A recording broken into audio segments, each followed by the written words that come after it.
All right, everyone. How's it going? Azren, the language nerd here. Happy Tuesday evening. This is episode number, or rather video number 10, I believe. Yes, session number 10 for our How to Teach Foreign Languages series. I'm really excited about today's topic. Let me actually share my screen so you can see our see the PowerPoint here. There we go. The screen should pop up momentarily. There we go. Yes, it is showing. So as I said, this is session number 10, and today's topic is going to be teaching tenses and conjugations. This is a big one. So many languages have tenses and conjugations, and a lot of different teachers that I see and tutors that I see often either don't know how to approach teaching tenses and conjugations, or perhaps they're missing a couple of steps in terms of how they approach teaching tenses and teaching conjugations. And so I thought I would outline today essentially the 10 basic steps that I tend to follow when teaching tenses and conjugations. Now, the biggest thing I want to note today is that it's generally best for teens and adults. So the process that I'm going to outline today and some of the steps that I'm going to share today are definitely best in my experience anyway with teens and adults. I find that for younger children, a lot of what we're going to cover probably isn't that relevant. And in fact, maybe that's one of the most important things to say today, that the process that I'm going to cover today is not relevant for children, and it's not the most effective for children. Perhaps that's worth actually saying, because I think I have a bit of a hunch that certain teachers probably do follow the process I'm going to share for younger children, and I actually think it's not very effective. And so what we're going to talk about today is definitely best for teens and adults. Okay. Now, if you're at session number 10, you probably already know who I am, but I kind of have this floating about me slide in every single session that I run. Maybe I'll just do a very, very fast introduction, but you guys probably at this point should know who I am, but just in case. So I'm from Calgary, Canada. I love learning languages. I'm a big language learning enthusiast. I speak 5 languages right now. They are English, French, Spanish, Mandarin, and Gujarati. I would like to learn some more languages during my lifetime. I'd like to learn some Arabic, Russian, Hindi. Those are the biggest ones on the list right now. I'm actively working on my Gujarati and Mandarin right now. I'd like to continue improving in those languages. When I learn languages, my big thing is to become at a near native level of fluency, something that is comparable to a native speaker of the language, which basically means that it becomes a lifelong project to learn those languages. In fact, even French and Spanish, which I've spoken for a very, very long time and have a very advanced level in, I'm actually taking some lessons right now, some private classes for those languages right now, because I haven't actively worked on those languages in a long time. And I was like, man, I feel like I've slid from having a near native kind of level down to like super, super advanced. And to have a near native level, it takes a constant amount of effort, basically for the rest of your lifetime. And that's kind of what I want to do minimally in those 8 languages that I listed previously. I used to run a window cleaning business for 5.5 years. That was a pretty interesting chapter of my life with a lot of learning in terms of running a business and how that works, and getting a lot of the foundations which I use today in my own self-employment right now. I run a business called the Calgary Language Nerds. We teach a variety of different languages. I teach a whole bunch as well. I love teaching. I teach probably a little bit less than half of all the students that we teach at the Calgary Language Nerds, a little bit less than half. So I teach a lot. I'm teaching all the time. A significant percentage of my time is spent on teaching. And yeah, I'd say language learning and language teaching are 2 really big passions that I have. Okay, let's go through the 10 steps that we're going to go through today. So first, step 1 is going to be introduce the tense and the conjugation rules. We're going to then explain when to use this tense. We're going to provide various examples. We're going to do practice exercises together. You would give homework to the students. You're going to correct the homework together. You're going to give more exercises based on the errors that the students made. You're going to give them a journaling project. You're going to continually use the tense, whatever tense you're teaching in future lessons. And then we're going to go through something called the 15-minute rule as step 10. Okay, so let's go through what these steps are here. So step 1, introduce the tense and the conjugation rules. So you're going to share what the tense is called. You're going to share with the students how the conjugation rules work, and ensure that the students are writing notes. It's actually crazy. It's a bit of a tangent, but maybe it's a relevant one. It's very interesting to me to see how many students do not take notes. A significant percentage of students do not take notes. And I think students should be taking notes. Note-taking is a reasonably important part of getting the most out of a language class. Everyone's got different styles for writing notes. In fact, maybe I'll even do a note-taking class one day. Maybe we'll see. Everyone's got different styles and ways that they like to take notes and their own preferences. But regardless, I do think it's important for students to take notes and capture some of the main learning points from the class. So ensure that the students are writing things down, especially when it comes to conjugations, because conjugations there's a lot of kind of memorization involved with conjugations and having people actually learn them. So for example, I put a little chart here that I made. If I was teaching, for instance, the present tense in Spanish, I might show the conjugation rules in a chart such as this one. I might have the subject on the left-hand side. Yo, tú, él, ella, usted, nosotros, ustedes, ellos, ellas. I could have even added vosotros into here, but I didn't. Right? The conjugation for AR verbs, wrote them down. The English meaning, just a very simple chart to demonstrate in a visual way how the conjugation rules work for the tense that you're trying to teach. Okay? This is pretty straightforward. This is probably one of the simpler steps in this whole 10-step process. Okay, let's move on to step number 2. And actually, I apologize. Before we move to step number 2, I actually want to go backwards just a little bit. Let's actually go backwards one slide. I do want to address something when it comes to teaching conjugation, actually. So if you spend any amount of time in the online world of foreign language education, and you listen to people, whether it's polyglots or other teachers who talk about foreign language education, one thing you might hear is that, oh, studying grammar or doing grammar drills, doing, I suppose, approaching conjugation and grammar in a traditional way. A lot of people say that it's not very effective, and they will say things like, oh, learn grammar naturally. Oh, absorb it naturally. Oh, just, focus on comprehensible input, which we'll get into in another video, but focus on comprehensible input and you'll kind of just magically absorb it. And, one comment that's probably worth mentioning here is, I think for certain people, something where you just kind of try to absorb it naturally, maybe there's a certain level of validity and there's a certain level of, yes, that can work. But I will say that with the hundreds of students I've worked with, maybe more than 100, maybe more than hundreds. Couldn't tell you the exact number, but with the hundreds of students I've taught, with the hundreds of students I've seen as a language learner across different languages, primarily French and Spanish, I'd have to say, but other languages too. But as I've seen other language learners, maybe not from a teaching perspective, but just being with them and seeing them trying to figure out conjugation, as I've met different people in the whole language learning space online, as I've gone through all this, right, through my own personal experiences, I must say that I find that using a very structured approach to teach conjugation is not a bad thing.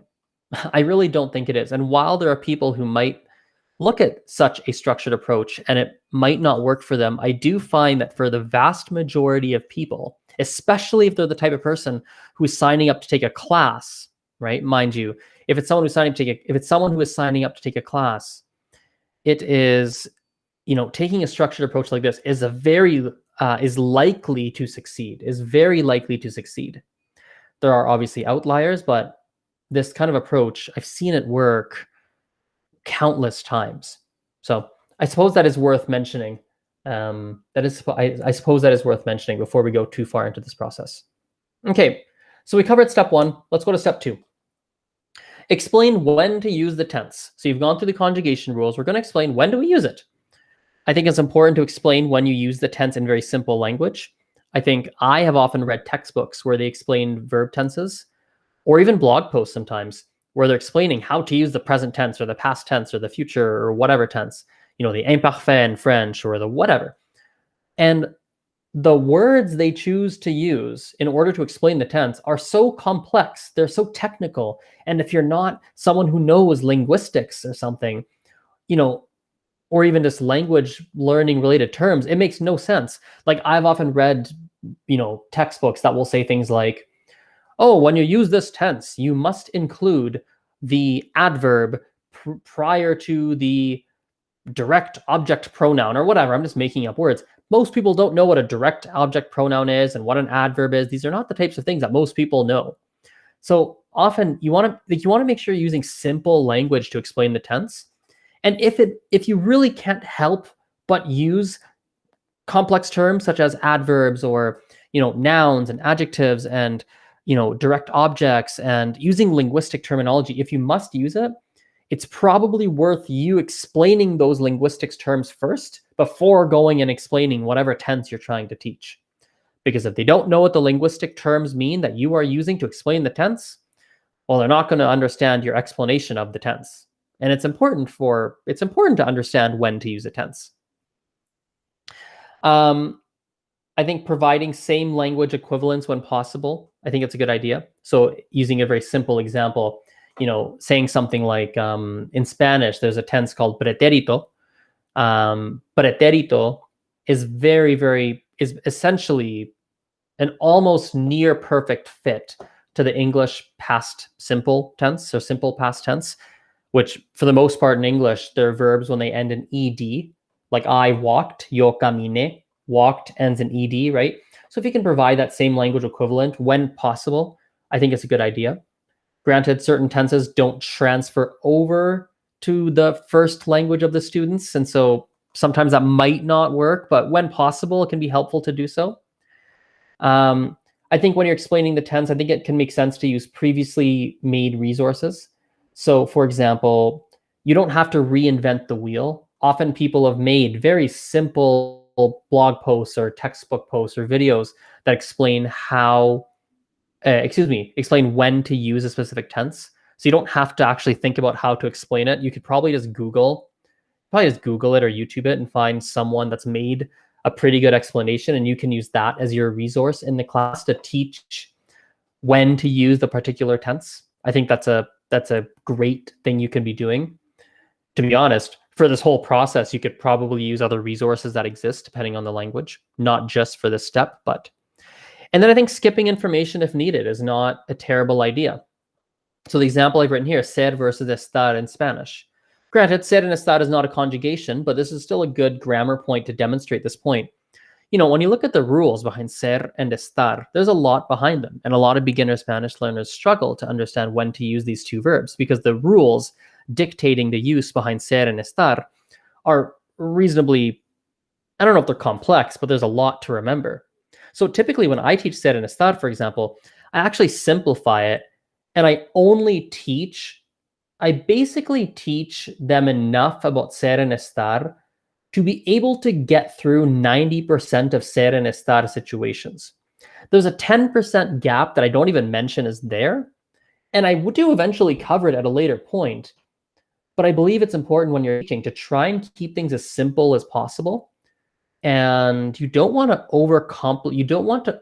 You want to make sure you are teaching information in digestible chunks of information, and you're not giving them too much information at the same time. And so when possible, I think it's not a bad idea to cut out certain situations when you might use a particular tense. I don't think that's necessarily a bad idea, depending on what the tense is. So I'll give you another example. Like in French, there's something called passé composé. Okay, passé composé has a lot of elements to it. You have regular verbs, irregular verbs. You have verbs that get conjugated using être, which is a whole different ball game. It's a whole different set of rules for using passé composé. You've got, it's really, there's a lot to this tense, right? There's a lot to remember. So usually when I teach passé composé, I only teach regular verbs to start. I don't teach irregular verbs. If you're new at teaching and don't know what regular, irregular verbs are verbs that follow a very predictable pattern. Irregular verbs are verbs that do not follow any particular pattern whatsoever. So I might stick with a tense and I don't even mention that there's irregulars. We only stick with regulars and only stick with easy things first until they can do it. Then I go on to maybe irregular verbs or harder verbs or a different part of that past tense. So sometimes when it comes to breaking down a tense, I actually only teach a part of the tense first. I follow these 10 steps for part of the tense, and then I actually go and teach another part of the tense later if it's a really complex tense. So it's okay to skip information when needed. Okay, let's go to step number 3. Step number 3 is not really that complex of a step, but after you've explained when to use the tense, provide lots of examples. Do not over-explain. Let the examples do the talking. If you try to explain how a tense works and the student isn't getting it, and you try over and over to explain, eventually it just gets more and more confusing. So I actually find giving more examples often helps students really wrap their head around how a tense works. I'd say a minimum of 4 examples is good, and more is even better, to be honest.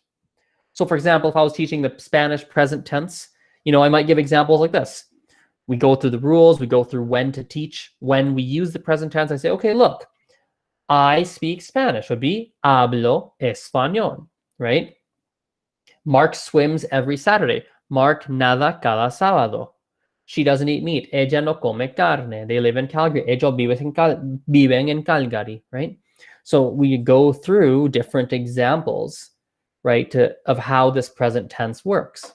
And again, you might need more than 4 examples. I've just given 4 as a bare bones minimum. You might need more than that, especially, certain tenses, it's not quite as straightforward as a present tense. There's a lot of, when you look at when you use the tense, there's a lot of stipulations behind it. So for example, the imparfait in French or imperfecto in Spanish would be 2 good examples. Coming from an English perspective, there's a whole slew of times you use this tense. It's not like 1 or 2 circumstances where you use this tense. There's a lot. Things you used to do, action, things that happened in the past that were in progress, repetitive actions in the past. Like, there's so much behind it. In fact, I might even make a whole separate video on teaching imparfait and passé composé, or rather pretérito and imperfecto in Spanish. I might make a whole video just on that, because even that is such a complex, kind of conundrum that I think there's very simple ways to be teaching that, or simpler ways to be teaching that. And I don't see a lot of teachers that follow a very effective approach to teach those 2 tenses, I'll be honest. I think there's very effective ways to teach it, and it doesn't need to be nearly as complicated as people make it. And I need to actually make a video on that. That might be next week's video, actually, because it's not that complex, and I can give you a very good formula to do it. It's not that complicated. Regardless, going back on topic, providing plenty of examples is a very good idea. Next step, I think we're on step 5 now, I believe it is. Do practice exercises together. So once you've taught when to use it, here's the conjugations, here's a whole bunch of examples, you're answering their questions throughout. Students are going to have, you want to make sure you are getting students like answering the questions they have throughout this whole process, right? Because a lot of students will have questions as you're going through it. Okay, some students won't, but a lot of them will. So now you're going to do some practice exercises together. Now, there's a variety. There's 4 major practice exercises that I generally give at this point in time. I'll give translation exercises. So translation exercise looks something like this in what we saw on the previous slide. I'll give them an English sentence, and I'll say, how would you say that in Spanish? And I'll have them try to translate it. Fill in the blank worksheets. So you might have a sentence in Spanish, and it gives you a blank where the student has to fill in the verb that's conjugated. So for instance, you might have, I'll make a a sample question right now. Might be like, yo no blank hablar español. Right? And they have to conjugate the verb hablar. So it becomes yo no hablo español, right? So that's one example of a fill in the blank worksheet. You can find lots for most major languages online. So if you just Google fill in the blank worksheets for whatever language and whatever tense. Online quizzes, similar concept. You'll find lots of websites for many languages across, many major languages. There'll be online quizzes to help students kind of practice and get that rote practice with conjugations. Conjugation charts I'm not opposed to conjugation charts. So what you do is you give them a chart that looks something like this, and you're like, hey, I want you to write the conjugations for the verb blah blah blah blah blah, and then they have to write those conjugations into the charts. You can even give pop quizzes in the class, or you can give them some worksheets to fill out with conjugations, to sit 15 minutes a day, do those conjugations in the chart that you provided. I'm not opposed to that. This is initially, at this point in time, what I think is a very effective kind of very effective types of exercises that I would do with the students together. You're going to do it together, right? You're going to let them try. You're going to say, okay, this doesn't look right. Here's why. And they'll say, oh, okay. You'll help them find the right answer. You'll do a whole bunch of those together. Now, you're going to give them homework, right? Once you've done it multiple times together in class, I would say at least I would say when you're at this step, you've got to be doing at least 10 sample questions, 10 practice questions, minimally 10 practice, not 10 practice exercises, because one exercise might have 10 questions in it, but you want to do at least 10 different questions together, maybe 5 translations. You might do like 2 fill in the blanks. You might do a couple of quiz, like, minimally together. And then you're going to give them some homework where they're going to try and do the same type of exercises we had in this step with translation, fill in the blanks, online quizzes, conjugation charts, right? You're going to have them do those, but at home for homework without your help. Okay. Now, they're going to complete this homework and they're going to come back to class, right? And you're going to correct the homework together. We'll go through what the right answers are, why their answers are wrong. By the way, this works in a group and private class example. This works in a classroom size class as well as small group or private classes, online, in person. This works for everybody. As long as they're a teenager or older, this can work really well.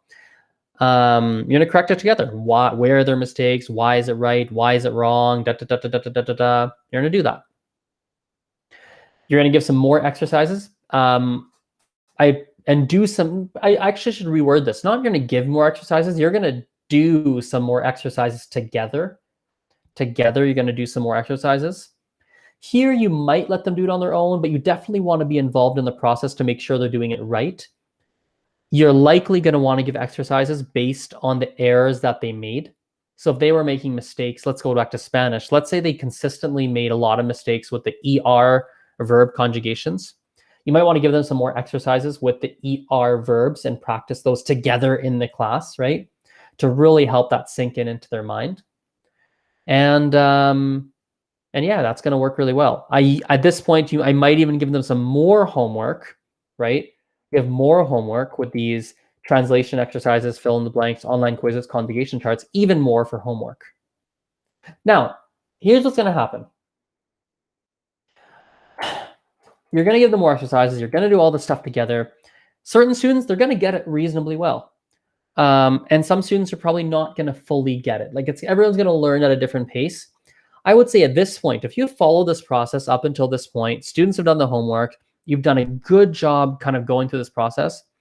At this point in time, students are going to feel probably, I would say, 70% comfortable with the grammar, with this particular tense. They're going to feel they're going to be able to use this tense, but it's going to be slow. They're not going to be able to, if it comes to speaking, they're not going to get it out of their mouth very quickly. They're going to have to think about it, but they can do it accurately. The information is now firmly planted into their short-term memory. If it's writing, same thing. They can write with it.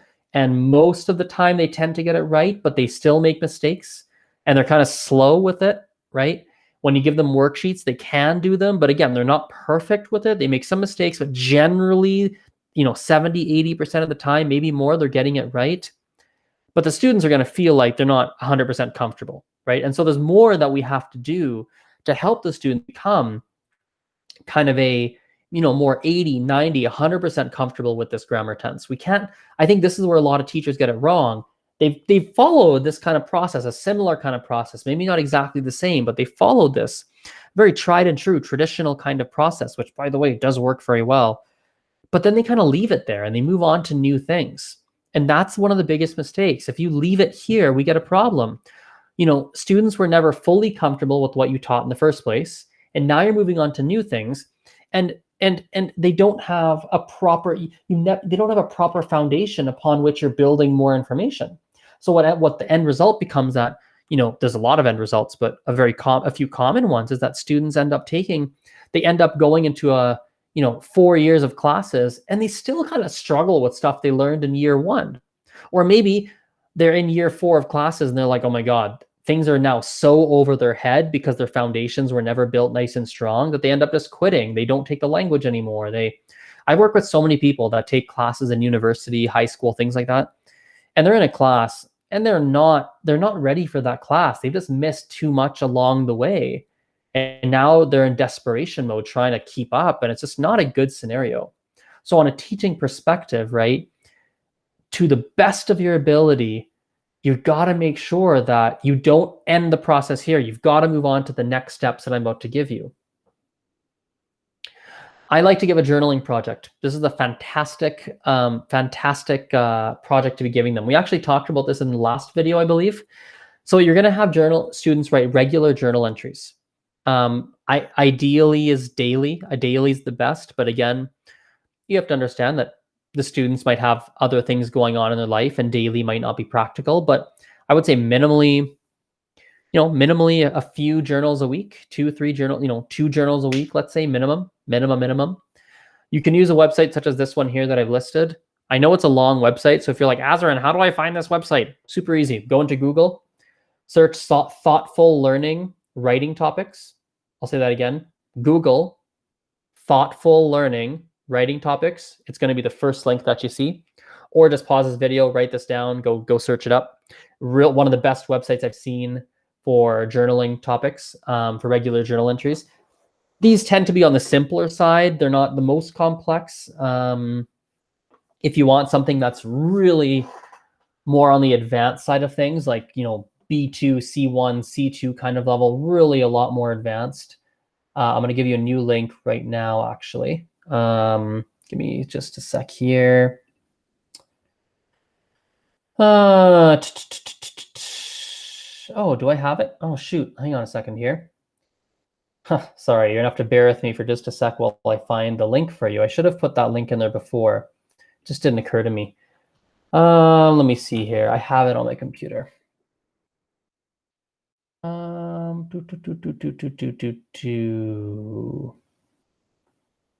Conversation practice. Here we go. Let's put it in the document right now.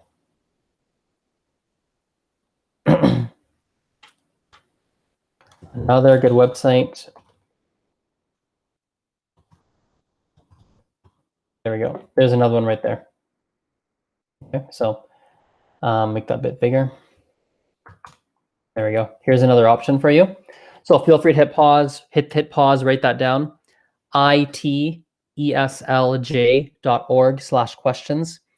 That website is definitely a heck of a lot more complex and definitely more for advanced students. I think most of you are going to be working more out of that first link. You're going to have them write regular journal entries. Students should incorporate whatever grammar tense you were learning within their writing. And then make sure the topics you choose make it easy for the students to use the tense that you taught. So for example, if you taught a past tense, right, what you want to do is you might want to give a topic like, tell me about your favorite childhood memory. That's a good journal topic, right? Because that's in the past. It's encouraging them to use the past. So you want to make sure the journaling topic makes it easy to use the tense that you taught, easy for the students to write about or rather use the tense that they just learned in class. And then what you want to do is you want to correct these errors, right? You want to correct the errors, and you want to check what percentage of those verbs did they conjugate correctly, and what percentage did they conjugate incorrectly. And you want to track these percentages in their assignments. And ideally, over time, you want to see that percentage increase. So maybe the first assignment, 70% of the verbs were conjugated correctly. Over time, you want to see that 70% go up to 80, 90, 100%. You want to see that go up, right? And that's probably one of the most important things that we've said in this whole video, this point right here. This is an actual visual, objective representation of a student improving, right? And a student can physically see with their own eyes, wow, when I first wrote a journal, I only got 70% of my verbs conjugated correctly. Then I wrote it 2 months later. Now I'm at 92. This is amazing. You can really see it.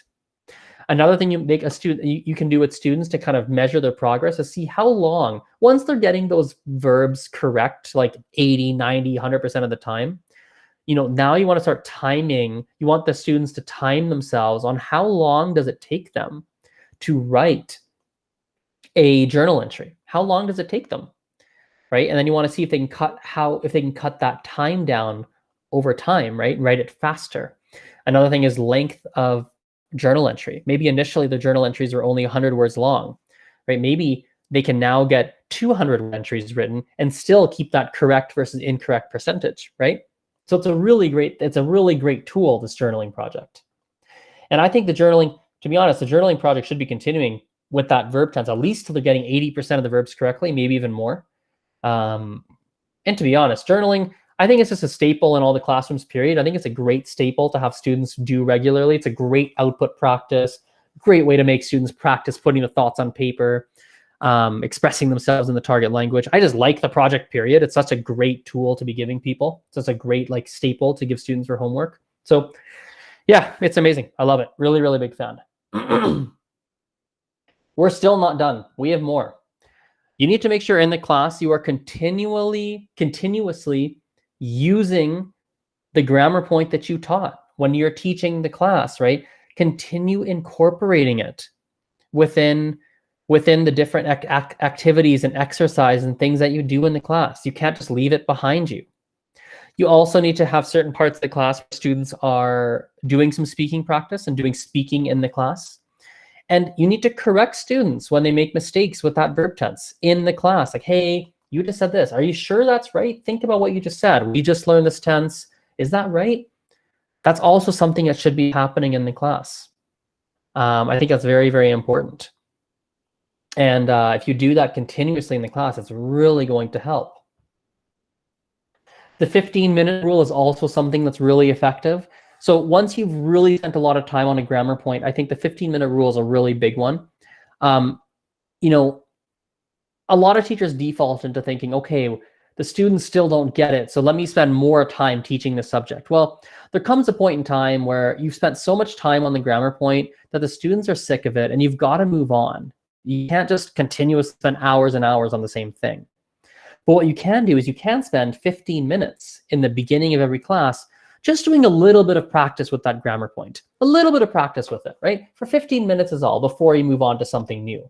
That way you're continuously revisiting it and students are continuously kind of improving with that grammar point. There's one more, there should be 11 steps actually, not 10. I actually miswrote that. Did I miswrite it or did I just forget a slide?